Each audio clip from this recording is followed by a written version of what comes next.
In today's video, I'm going to teach you how to use Gradient Tool in Photopea. Start by opening your browser and heading to photopea.com. Photopea runs right in your browser, so there's nothing to install, and it works with common image formats. Once the home screen loads, click Open from Computer. This opens a file picker where you can choose the image you want to work on.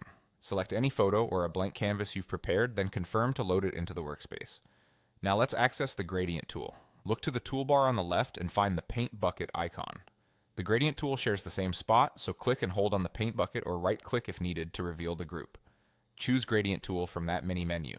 You'll know it's active when the cursor changes and new options appear across the top. Before applying anything, set your preferred tool settings in the options bar.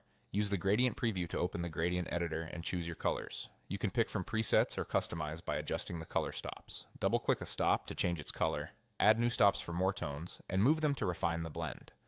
Next, choose a gradient type. Linear gives a straight blend, radial spreads from a center point, angle rotates around a point, reflected mirrors your line, and diamond radiates in a diamond shape.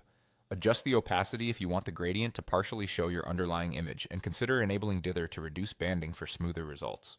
If you want to flip the direction of the colors, toggle reverse. To apply the gradient, click on your canvas and drag.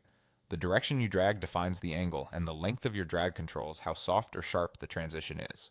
A short drag creates a quick shift. A longer drag produces a smooth, gentle fade.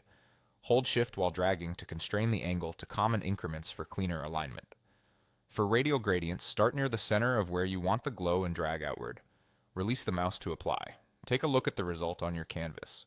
If it's not what you had in mind, press Ctrl+Z or Command+Z to undo and try a different drag length, angle, or gradient type. You can also revisit the gradient editor to tweak colors and stops until the blend fits your design. When you're happy, you've successfully used the Gradient Tool in Photopea. Simple, flexible, and great for backgrounds, overlays, and subtle lighting effects.